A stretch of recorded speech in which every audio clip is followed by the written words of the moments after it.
Ah, Sige po, bago po tayo mag-umpisa, gusto po namin mag-present muna bilang isang missionary. Hola, buenas tardes y salvanos a todos los hermanos de esta iglesia. In Spanish, greetings. Welcome po sa bawat isa dito po sa loob ng simbahan. And we are ano po, okay, gusto ko lang po i-invite dito yung family po. Okay lang po yung ay pong butihing asawa at mga anak. Salamat po sa Panginoon.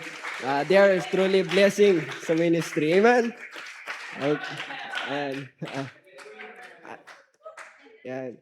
Together with my beloved wife, Sister Joanna, and with our pinagpala po kami dalawang anak na si Brother Kirby and Sister Divine. And we are blessed.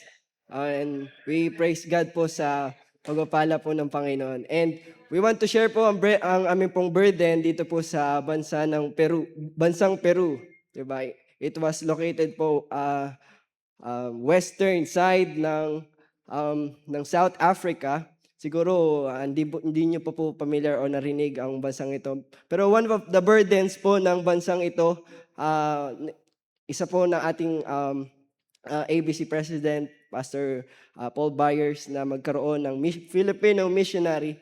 Actually po, meron na po tayong on deck na dalawang missionaries. That is, ano na po, um, sila po ay accepted din ng ABC, di ba po? Ang akin pong real father, missionary. But dito po, nasa mundo tayo ng World Mission Program ng La Loma Baptist Church, di ba? So we are blessed, and actually, we did make a sacrifice. It is a privilege po na kami po ay gamitin ng Panginoon. God has called us in this ministry. And dito po ay ginagamit tayo ng Panginoon with such different in several ministries sa church, and we want po na may share din po namin yung burden. So please pray for us, partner with us, and hold the rope for us for world missions. And ito po, meron po kaming munting video presentation. Sige po, panoorin pa natin.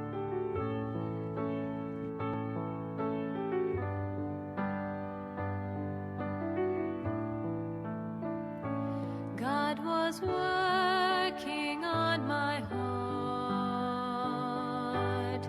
He said it's time to do your part, to take a stand for my name, and here's a promise you can claim, that as long as you're serving me, you'll always be in my care. So how could you stay when your heart is there? God has placed my heart in a land far away, in a place where no one wants to go. People are crying, lost souls are dying. So how could I stay when my heart is there? I could never consider staying home. I will reach the world, even if I face it alone.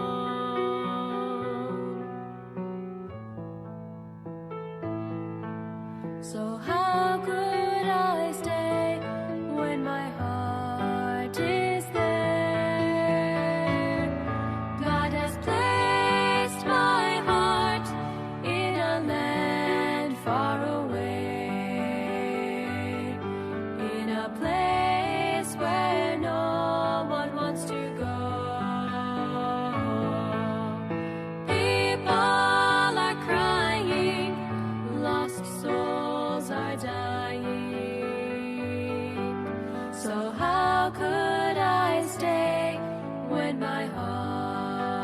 heart is there.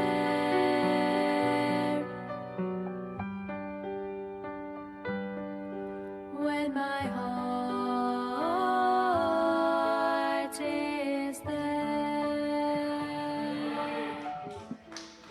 Amen. So, maraming salamat po sa Panginoon and also Pastor Philip Salvador, thank you for the privilege po na tayo po ay nakatayo po sa pulpitong ito. Ah, hindi po tayo karapat-dapat, pero by the grace of God, tayo po ay nakatayo dito sa harapang ito. Tayo po ay dumako sa pag-aaral po ng salita ng Diyos. Hilingin po natin ng bawat isa na tumayo. Let's open our Bibles in Luke chapter 10.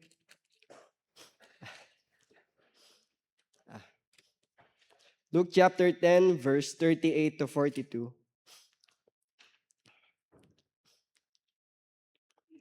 Kung nandiyan na po kayo, pwede po bang makasabi ng isang amen?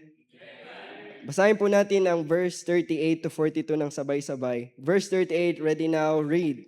Now it came to pass as they went, and he entered into a certain village, and a certain woman named Martha received him into her house. Verse 39, and she said, she had a sister called Mary, which also sat at Jesus' feet and heard his word. And Martha was cumbered about much serving, and came to him and said, Lord, dost thou not care that my sister hath left me to serve alone? Bid her therefore that she help me. And Jesus answered and said unto her, Martha, Martha, thou art careful and troubled about many things, but one thing is needful. And Mary had chosen that good part, which shall not be taken away from her. Blessed be the reading of God's word. Tayo po'y manalangin. Diyos Ama sa langit, kami po ay nagpapasalamat po sa oras na ito na kami po'y pinagpala mo po. Salamat po, Diyos, na kami po'y dinala niyo po sa lugar na ito pang amin pong mapag-usapan ngayong oras na ito, Panginoon, ang pag-encourage, Panginoon, sa bawat isa patungkol sa gawaing misyon. I pray, O God, na i-bless mo po, Panginoon, ang inyong salita. Naging mga ngaral na inyong gamitin nyo lamang, Panginoon, na bilang isang inyong pong mouthpiece at kayo po ang totoong makita. Hide me behind thy cross, O Lord God, and use us mightily. Sweet Holy Spirit, please speak to us. Impress something, Panginoon, na bagay na kailangan po namin for us, na kami po ay makakonekta sa iyo. Pinupuri ka namin, O Diyos. Pinapasalamatan ito po lahat. Dalangin namin sa pangalan ni Jesus. Amen.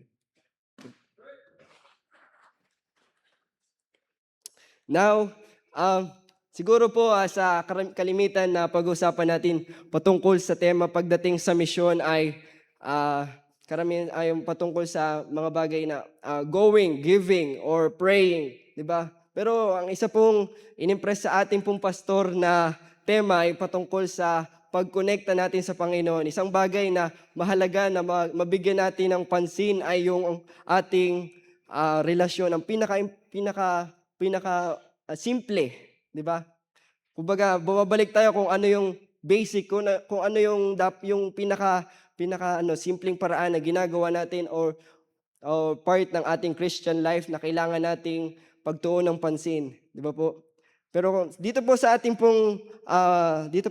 text, makikita natin na siguro kung kayo po ay Sunday school teacher or good news class worker, siguro familiar po kayo sa story nito. Sabi po dito sa verse 38, now it came to pass as they went and he entered in a certain village, and a certain woman named Martha received him into her house. Diba? Ito yung lugar na kung saan ang Panginoong Kristo itong ay paborito niyang bisitahin. Diba? Ang lugar ng Bethany. So, makikita natin doon yung si Mary and Martha ay nandoon sa kanilang tirahan. And sa verse 39, and she had a sister called Mary, which also sat at Jesus' feet and heard his word. Diba? At anong ginawa ni Mary nung dumating ang Panginoong Kristo, diba? Siya ay naupo at nakinig ng salita ng Diyos, ng teachings ni Jesus Christ. Diba? But in verse 40, but Martha was cumbered. Diba? Makikita natin that Martha was cumbered. It means, ang ibig sabihin po ng cumbered is distracted or to drag all around with. Diba? Martha was cumbered with much serving and come to the point that she murmured. Diba? Saying, kita dyan, Lord, does that thou care that my sister have left me to serve alone? Lord, bakit hinayaan mo na iwan ako ni Mary na dito gumagawa ako, di ba? So makikita natin dyan that Martha was thinking about kung ano yung meron sa kanyang paligid, yung kanyang paglilingkod, di ba? Many Christians are murmuring in their ministry, di ba? Pag nakita natin yung iba hindi gumagawa, di ba? Nagmurmur tayo, amen? Sometimes we forget what is important, di ba? We often neglect our connection with the Lord. We neglect what is the needful, what is the important. Alam niyo po, pag dumating sa ating punto na ginagawa na lang natin ang ministry sa ating sarili, we depend on our wisdom, on our strength, on our ability. That is why we can't be able to produce fruits. Di ba? Nauna po natin, that is why we can't be fruitful sa ating ministry. In Matthew chapter 21 verse 19, makikita natin na isang sinabi ng Panginoong Kristo nung siya ay dumating sa isang lugar. Sabi din verse 19, and when he saw a fig tree in the way, he came to it and found nothing thereon, but leaves only, and said unto it, let no fruit grow on thee henceforward forever. And presently the fig tree withered away. Yung time na ito, ang Panginoong Kristo, naghahanap siya ng puno na magbibigay sa kanya ng pagkain. Pero yung fig tree, hindi siya nagbigay ng fruits. Sometimes we are just like a fig tree that is full of leaves but not bearing fruits. We are just we just have a spirituality sa ating appearance, di ba? We have a form of godliness but denying the power thereof. Amen? But the question is, mga kapatid, are we truly connected or just committed sa gawain po ng Panginoon? Lahat po naman tayo na-involve sa ministry, pero ang question is, tayo ba'y connected tayo sa Panginoon? Alam niyo po, we start to decline in the ministry when we are no longer connected to Christ. Amen? Martha's intention is good. Ba?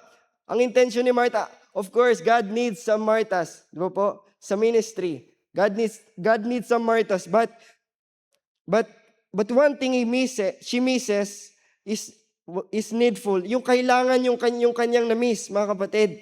At sabi din sa verse 42, di ba? But one thing is needful, and Mary had chosen that good part which shall not be taken away from her.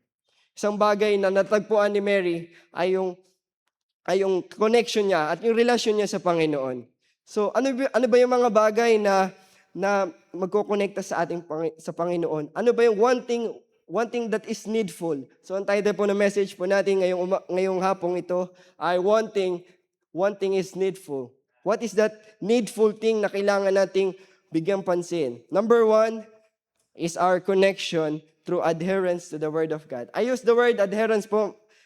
It means holding to and following or steady observance. Makikita po natin sa verse 39. Di ba? Makikita po natin sa verse 39, sabi po dito, and she had a sister called Mary, which also sat at Jesus' feet and heard His word.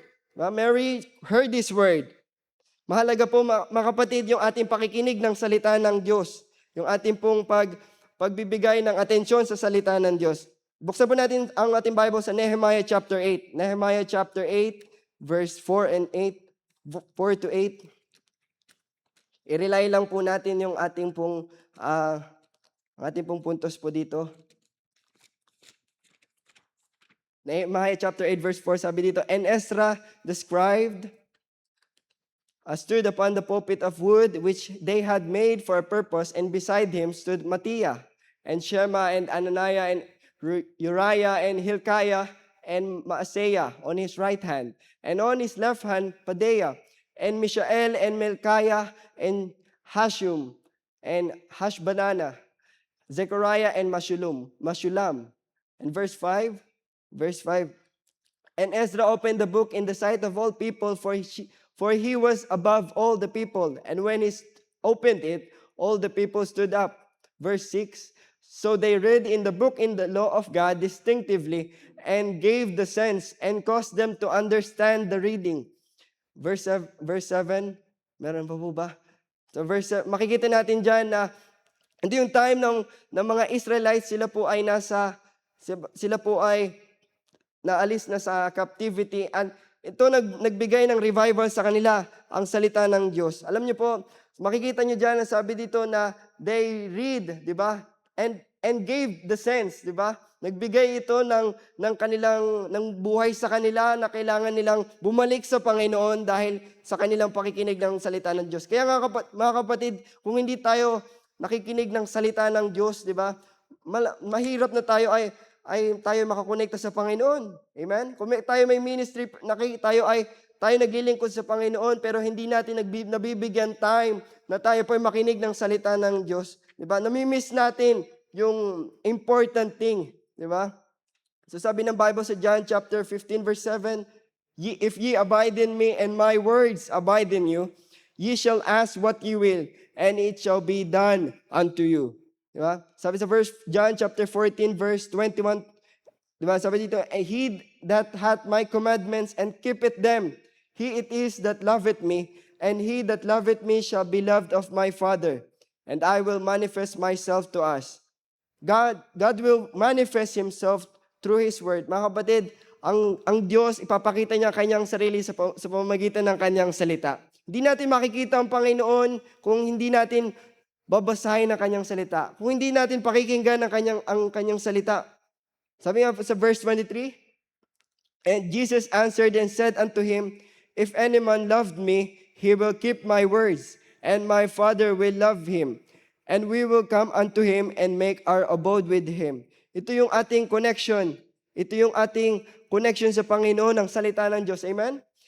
So ito, alam niyo po, ministry becomes idolatry when we prioritize serving rather than listening to the Word of God. Diba? Pakinggan niyo na yung sabi ni Pastor Banghal, pero dinugtungan natin na ang pagpa-prioritize natin ang salita ng Diyos, mga kapatid, ito yung mahalaga.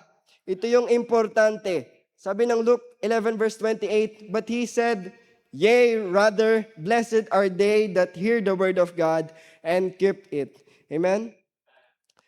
Not only that, not only connection through adherence to the word of God, and secondly, and lastly, hindi po ako kukuha ng ilang oras po. Number 2, connection through abiding in His presence. Connection through abiding in His presence. Makikita natin sa verse 39. Verse 39. Sabi po ng verse 39 ng Luke chapter 10, and she had a sister called Mary, which also sat at Jesus' feet, and heard His word. Makikita natin, which also sat at Jesus' feet. Anong ginawa ni Mary? Diba? Ano makikita natin dito? Na yun hindi niya pinili na maging abala sa maraming bagay, kundi mas pinili niya na siya ay maupo kasama ng Panginoong Jesucristo. Sabi nga ng John chapter 15 verse 4, abide in me and I in you, as the branch cannot bear fruit of itself, except it abide in the vine, no more can ye, except ye abide in me. Alam niyo po mga kapatid, there is a blessing if the Lord is with us. There is a blessing. Sabi nga, makikita din natin sa buhay ni Joseph on Genesis chapter 39 verse 2 and 3. Alam niyo po yung praise na laging mababanggit dito sa mga verses na ito. Genesis chapter 39 verse 2 and 3. Ano ba yung makikita natin dito na laging, ano yung meron kay Joseph? Diba? Sabi sa verse 2, and the Lord was with Joseph, and he was a prosperous man. Sabi dito, and the Lord was with Joseph.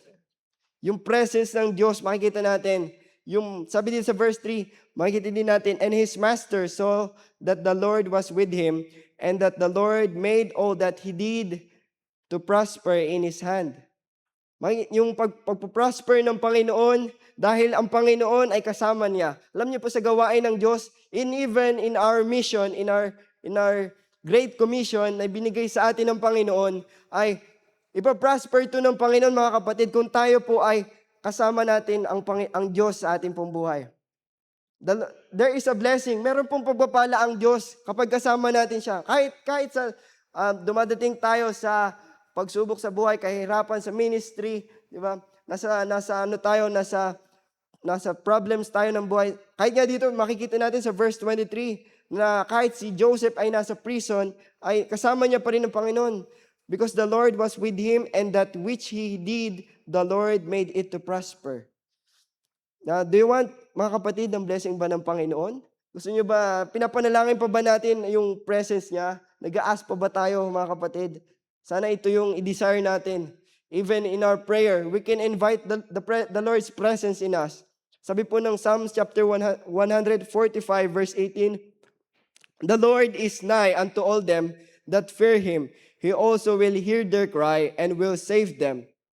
The Lord will, mapapalapit tayo sa Kanya. The Lord is nigh unto them that fear him, also that hear their cry. Na tayo, kapag tayo ay tumatawag sa Kanya. Verse 18, the Lord is nigh unto them that call upon him, and to all that call upon him in truth. Di ba po? Na makikita natin, mga kapatid, na mahalaga talaga na tayo ay naghihiling, nagpe-pray tayo sa presensya ng Diyos. Alam niyo po, pwede tayong gumawa ng maraming bagay, ma-accomplish or ma-settle sa buhay natin, pero tayo ay mapuntahan na mga mission fields, pero kung tayo, mga kapatid, ay wala doon ang presensya ng Diyos, di ba po, hindi po yun magiging hindi po magkakaroon ng prosperous na pagpapala po ng Diyos at blessing po ng Panginoon. Di ba? Kasi mahalaga ang presensya po ng Panginoong Kristo. The Lord Jesus Christ is the supreme person, even in fulfilling the Great Commission. Di ba po? In Matthew chapter 28 verse 20, anong sabi ng Panginoong Kristo? Diba? Teaching them to observe all things, whatsoever I have commanded you, and lo, I am with you always, even unto the end of the world. Amen. I am with you always. Kasama natin ang Panginoon. That is ang ating greatest promise na meron po tayo. Promise sa atin ng Panginoon na kasama natin siya at hindi niya tayo iiwan. At nananatili. Kaya mga kapatid, tayo ay manatili din sa Kanya, presensya. Missions without the Lord Jesus Christ is just a great omission. Diba po? Kung wala ang Panginoon Kristo, di ba? Sabi nga ng John chapter 15 verse 5, for without me, ye can do nothing. Wala tayong magagawa, mga kapatid, kung wala po ang presensya ng Panginoon. Kaya dito sa ating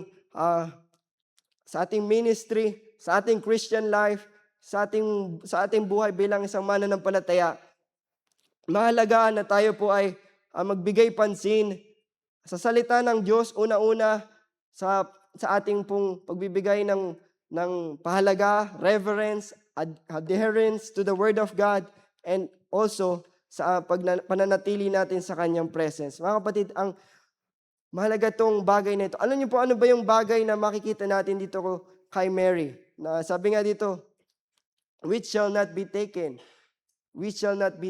out of her, which shall not be taken away from her. Ito yung kanyang connection sa Panginoon. Do you want really talaga na makakonekta sa Panginoon? I-desire natin yan, mga kapatid. Ipag-pray natin na tayo ay kumonekta sa Panginoon. Kung ano yung alam niyo po, ito yung mahalagang bagay na kailangan nating bigyang pansin. Sa mga preachings na maririnig pa natin later on, ito yung tayo po ay magbigay pansin. Ang ating pong pakikinig sa salita ng Diyos. Pag-pray natin na tayo ay makuha natin yung presensya ng Diyos. Tayo ay mag-abide. Tayo ay manatili sa presensya po ng Diyos. Tayo po ay manalangin.